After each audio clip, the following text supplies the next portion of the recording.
don't think they're going to let me finish. So I give to you the 112th mayor of the city of New York, our very own, our mayor, Mayor Zoran Mandani.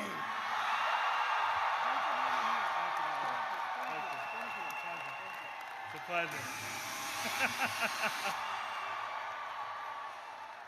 Hello, class of 2026. I know that we are at Barclays right now, but you know what I'm going to ask. Can we make some noise for the New York Knicks? That is right. Now let's hear it for our graduates. Do we have Brooklyn in the house? Do we have the BX in the house? Staten Island? Come on, Staten Island. Manhattan? And last but not least, let's give it up for the borough that gets the money. Make some noise for Queens!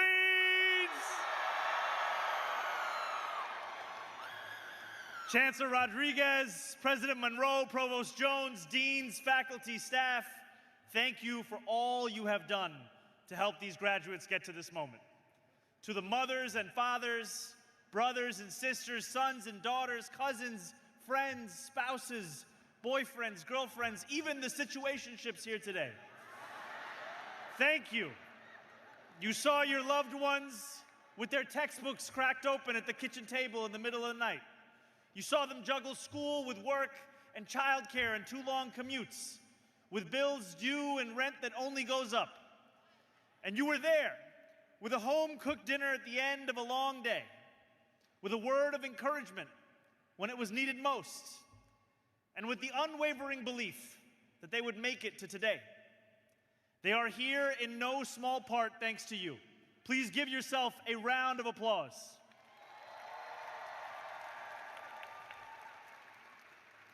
Now, for the past few weeks all across the country, commencement speakers like me have stood in borrowed robes at lecterns like this one, struggled with their hats like I am, and delivered hard-won pieces of advice to the class of 2026.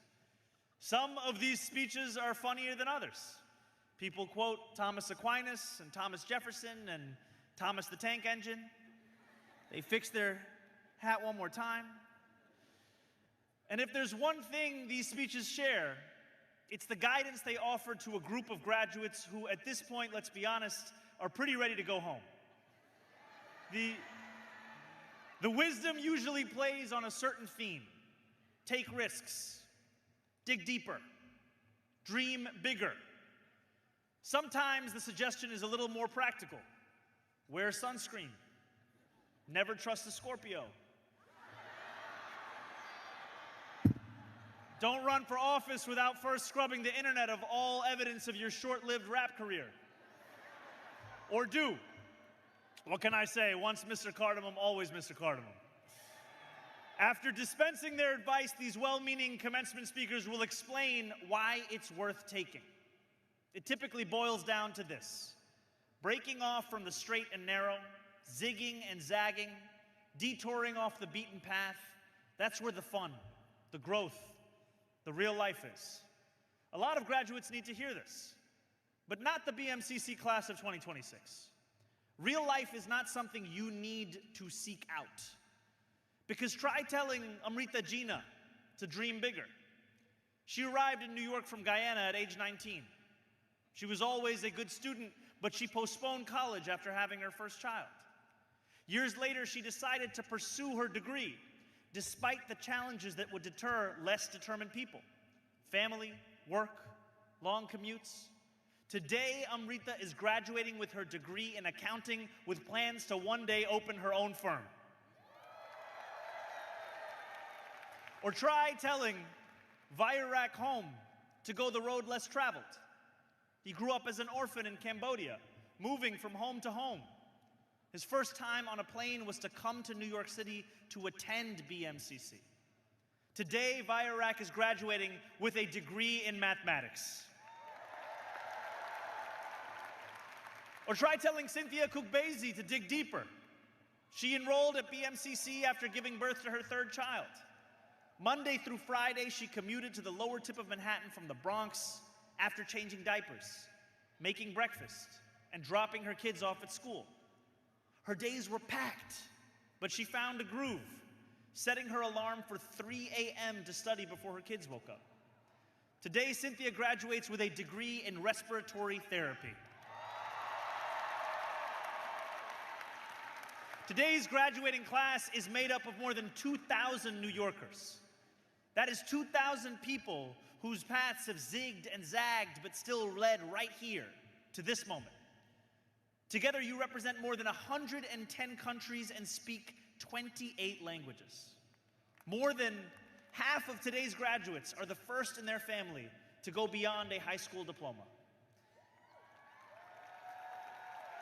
And 14% of this graduating class attended school while caring for their children. Every one of today's graduates has a story as full of setbacks and triumphs as the three that I've shared. But here's the thing. No matter how many times it would have been easier to quit, to stay home, to say, it's all too much, you still showed up. Each of you made the choice to pursue your education, not because it was expected of you, not because it was the next logical step, but because you expected it of yourself. You already have the drive that commencement speakers spend entire speeches encouraging graduates to go out into the world to find. You wouldn't be here today if you didn't. Each of you walked a road that was anything but traditional. Leaving the beaten path is hard. But if you will allow me to be corny for a second, it also has the best views. And I know a thing or two about a non-traditional path. I'm Indian, I'm also African, I'm also American, I'm Muslim with Hindu family, I'm a Drake fan and I can still recognize that Not Like Us is a banger. We exist. Representation matters. I ran for mayor when a lot of people told me I shouldn't. They told me I wasn't the right age. I didn't know the right people. I didn't have the right credentials. I didn't know how to wear this hat. You all might know something about that too. Some people say that when I entered the race, I was polling at 1%. It's not quite true. When I entered the race, they weren't even polling my name. My opponents couldn't say my name right. Even some people supporting me couldn't say my name right. But I did it because, like each of you, I expected something of myself. With the help of many, many New Yorkers who knocked doors in the pouring rain and the scorching heat, we built a campaign on the belief that a dignified life shouldn't be so far out of reach in the city that we love. Today, I have the immense honor of standing before you as your mayor.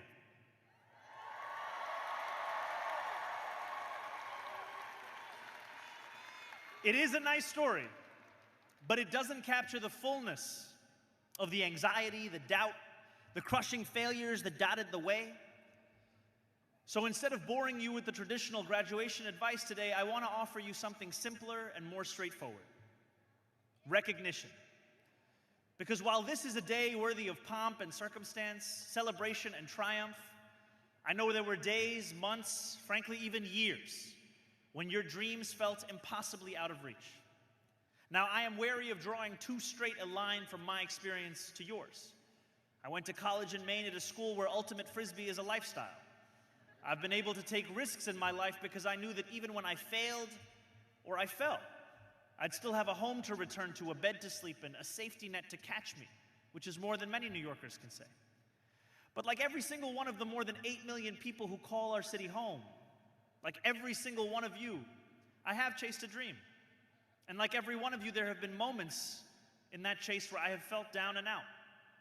A few years before I ran for state assembly, I was living at home with my parents, unsure what to do with myself after my last song that I released couldn't break 1,000 streams on SoundCloud. It seemed the more music I made, the fewer people wanted to listen. But I wasn't ready to give up on my music dream just yet. To paraphrase Schoolboy Q, I was just sitting in the studio. Now, studio time, as some of you may know, was and is not cheap, so I took a job tutoring. One of my students went to a private school in the Bronx. To get there, I took the same one train to transfer to the same BX10 bus that I rode to get to Bronx Science a decade earlier as a student. Except the bus that I used to ride south, I now rode north. In almost every way, I felt like I was going backwards. 10 years out from high school, I was still writing high school papers, except this time they weren't even for me. Every night as I lay down in that same bedroom that I had grown up in, I'd fall asleep looking at the tower of CDs I'd accumulated in my teenage years.